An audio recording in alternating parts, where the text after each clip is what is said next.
Aset. Hari ini saya akan menyampaikan update terkini mengenai kondisi inflasi Indonesia per April 2025. Next. Nah, seperti yang kita lihat dalam grafik sebelah kiri, inflasi ini memang kembali ke wilayah positif sejak bulan Maret dan setelah mengalami deflasi selama 2 bulan pertama tahun 2025 ini. Headline inflation per April ini tercatat di 1,95% year on year dan ini naik cukup signifikan dari 1,03% secara year on year di bulan Maret.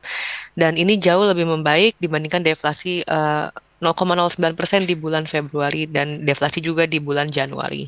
Dan tren ini memang mencerminkan mulai pulihnya tekanan harga atau price pressures, terutama dari komponen harga yang diatur pemerintah atau administered prices serta inflasi inti yang tetap stabil. Dan di grafik sebelah kanan juga menunjukkan bahwa kenaikan tajam pada bulan April ini masih terutama berasal dari komponen administered prices dan bukan volatile food ataupun core yang relatif lebih stabil. Next.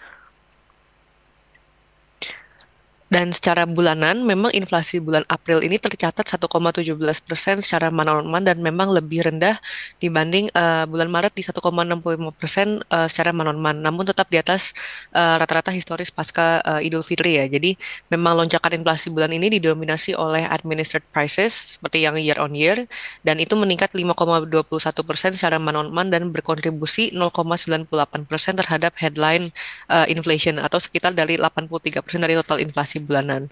Jadi kontributor utamanya adalah memang tarif listrik yang naik 26,99% secara month on month akibat berakhirnya diskon 50% dari PLN untuk pelanggan pasca bayar yang berlaku hingga Februari. Dan ini merupakan dampak normalisasi tarif yang bersifat cukup teknikal ya.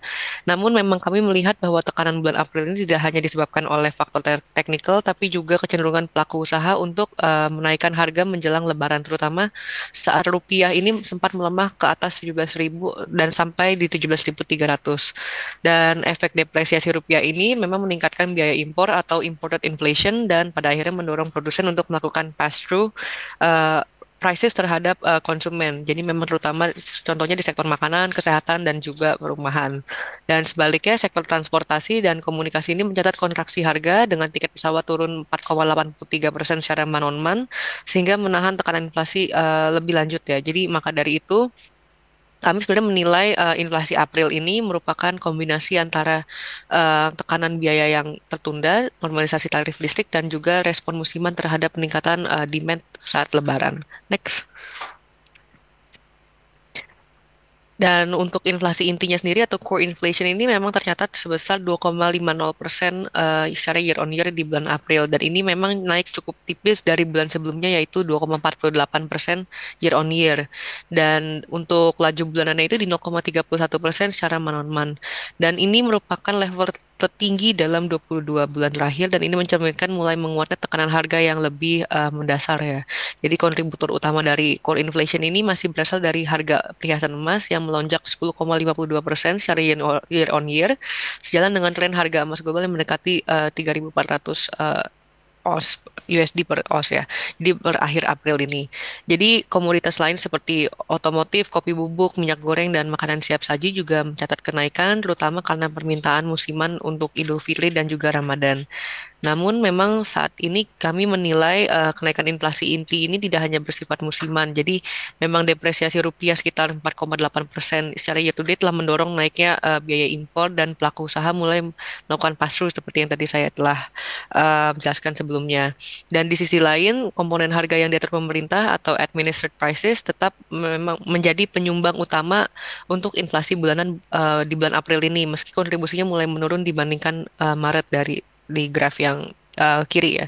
Jadi tarif listrik ini naik 26,99% secara month on month pada bulan April, setelah sebelumnya itu melonjak lebih tinggi di 47,22% secara month on month pada bulan Maret. Dan ini memang menyumbang 0,97% dari headline inflation atau 1,17% secara month-on-month menurun dari 1,16% di bulan lalu itu. Jadi kontribusi utama memang berasal dari kelompok housing, water, electricity, and other fuel yang naik 6,6% secara month-on-month dengan berakhirnya diskon listrik 50% dari PLN untuk pelanggan pasca bayar dan efek normalisasi ini diperkirakan akan mereda mulai bulan Mei selama tidak ada kebijakan tambahan dari dari pemerintah. Dan maka dari itu, tekanan inflasi pada April ini merupakan kombinasi antara faktor teknikal, respons terhadap depresiasi rupiah, dan juga seasonal factors ya, karenanya Lebaran dan Ramadan. Next. Dan ke depannya, dan meskipun headline inflation dan core inflation masih dalam koridor target BI yaitu 1,5% sampai dengan 3,5%, tekanan harga ini atau tekanan inflasi ini belum sepenuhnya mereda ya. Dengan inflasi inti yang cenderung naik di 2,5% year on year dan depresiasi rupiah yang masih cukup dalam, kami masih menilai bahwa Bank Indonesia akan tetap mempertahankan suku bunga di 5,75% hingga at least for the first semester di 2025 ya. Jadi ini untuk menjaga stabilitas nilai tukar rupiah dan ekspektasi inflasi yang kita itu taruh di 2,5% by the end of year di 2025. Dan memang rupiah sendiri itu sempat menyentuh 17.300 pada awal April sebelum akhirnya menguat lagi ke 16.800 dan kemarin itu terakhir di 16.400 berkat intervensi BI dan juga cadangan devisa yang cukup ample di 157,1 miliar US dollars.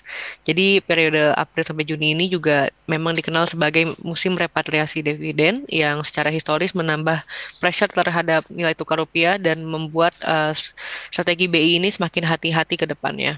Dan dengan background tersebut, kami juga merevisi adanya revision ya di proyeksi GDP kita yang tadinya 4,97%, sekarang itu di 4,75%. Dan ini sejalan dengan demand domestik yang masih lemah dan juga tekanan ekspor dari mitra dagang terkait tarif war ya, trade war.